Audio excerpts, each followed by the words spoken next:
welcome to lesson 14. Today we are going to be looking at compound words, as you can see, and we are going to be comparing Knight of the Spadefoot toads and shells. So let's get started. Remember, compound words are two words that we can put together. Both halves could stand alone as a word by themselves. So if we look at the word attendance, you have attend and dance. Well, dance is a word.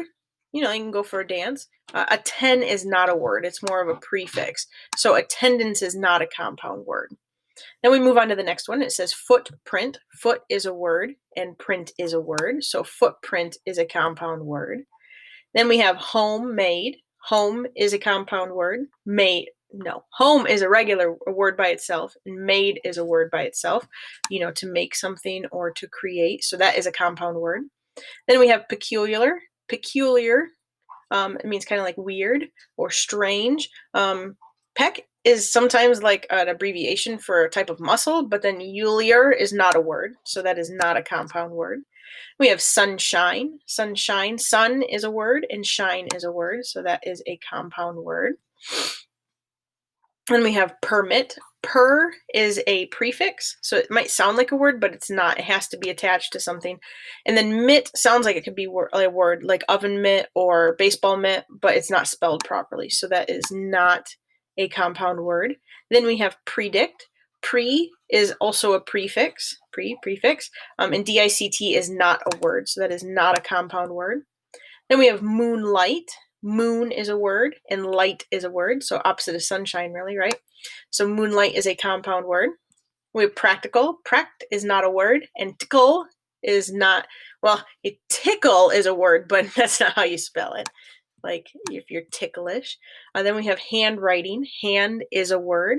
Writing is a word, so that's a compound word. We have bookmark. Book is a word. Mark is a word. We have universe. Uni is a prefix, and verse is a word, but the prefix isn't a word, so that is not a compound word. And we have upward. That is not a compound word. Seems like it would be, but ward, it can be a word, but when you're putting them together, that one's not. And then we have keyboard. Key is a word. Board is a word. That is a compound word. Then we have charger. Char is not a word, and jur is not a word. So we had 1, 2, 3, 4, 5, 6, 7 compound words. All right, let's look at the next slide. So what I'd like to do is I'd like to take a few minutes and I'd like to come up with a handful of things that we know about Ben. Some of the important things, like, for example, he is a 5th grader. Makes him about 10, 11, maybe 12 years old. 12 is usually the oldest 5th grader I have. He just moved to Edinburgh, Massachusetts from Tucson, Tucson, Tucson, Arizona. He enjoys exploring outside in nature, all types of nature too, because when he was in Arizona, he loved the desert, and then he learned to love the forest of Massachusetts. Another one is that he fights.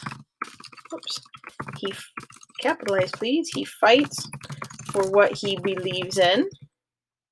And that includes he fights for Mrs. Tibbetts' land. And he also fights for, he helps fight, and not like fist fight, but go against Frankie and how he bullies Ryan. So that's one way. Another thing is that he likes to be alone. That's something that we know about him. And he has one sister. We'll put that in there. It's not super important, but it gives us some information. So that's some basic, very dominant things from the story that are about Ben. So now if we change our thoughts a little bit, we're going to talk about Michael. And what are some things that we know about Michael? Well, I don't know if you remember or not, but Michael is a 14-year-old boy. So he's a little bit older than Ben. He's probably more like middle school age, maybe 7th grade. There we go. He lives, capital, he lives with his Aunt Esther, Esther. His parents have died. That's a pretty big factor in that story. He hasn't made many friends. He wants company, so he goes to the pet store to get he only got one hermit crab. He named that hermit crab Sluggo, if you remember. Sluggo. He has a hard time relating to Aunt Esther. He doesn't have any brothers or sisters, and he lives in Detroit. He lives in Aunt Esther's condo, a condominium. I'm going to say condo, a condo in Detroit. So 2 very different states. So that's also a lot of good information about Michael. So now what we're going to do is we're going to kind of put them together. So one of the first things I remember is that Ben is a 5th grader and Michael is 14 years old. So they are different ages. Another thing is that Ben lives in Edinburgh, Massachusetts, and I'll put Edinburgh because Edinburgh, Massachusetts. I'll put both because I don't want to put just Detroit. So I'll put Detroit, Michigan for Michael. Michael is now living in Detroit, Michigan. It doesn't say where he lived before. I don't remember it saying Detroit, Michigan. Michigan is MICH for that kind of abbreviation. Something else is that Ben lives with his parents. Sorry if you can hear Odin's collar jangling. He's playing with a toy. Ben lives with his parents. And Michael lives with Aunt Esther. So they both live with family, but they not the same kind of family. They're not the same relationship of family. So we also had all that other information. I feel like most of these things are for just Ben and for just Michael. But what I want to do is list some things that are true for both of them. And so let me move that actually. My apologies. Get it a little bit closer there. Oh, now he's going to squeak his toy. All right, so what are some things that are true for both Ben and Michael? Well, they are both new to their school. And at first, Ben has a hard time making friends. And by the end of the story, he's really still only friends with Jenny and Ryan. So they don't have many friends. You don't need a lot of friends to have a great life, but it is a fact that's true for both of them. They've both moved to a new place. Not just a new school, but a new place. They both love animals. Ben is more into the amphibians and his lizard and the rats or the mice. And then Michael was into the hermit crabs. And then I think another one that we could say, because we just have to, is that they are both boys. So I just wanted you to see how much Michael and Ben were alike, even though they weren't in the same story, that they have a lot of similarities.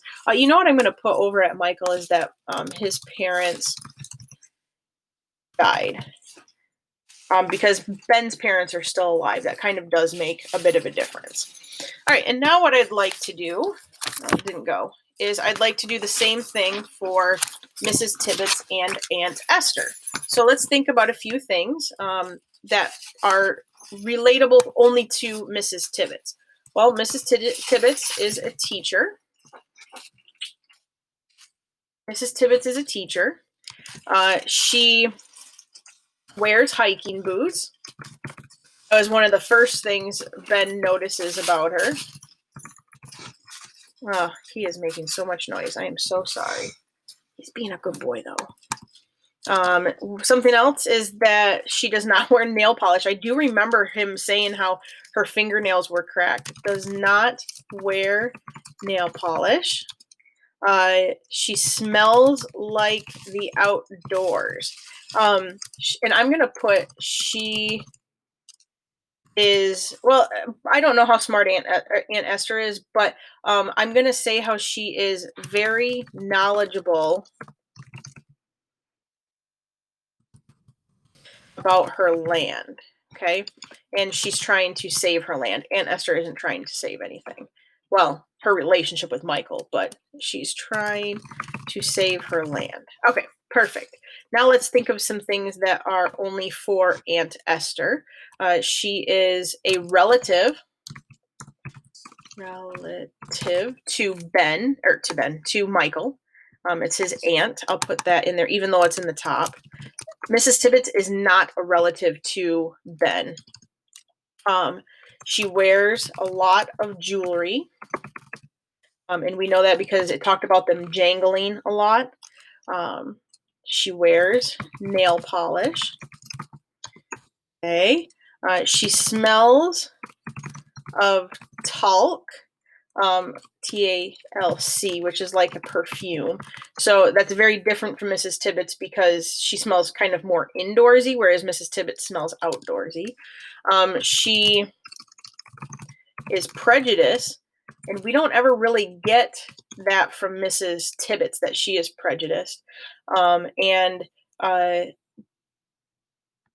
say that's pretty good. We could probably come up with another one. Hopefully we did in the live one, and you got to see that too.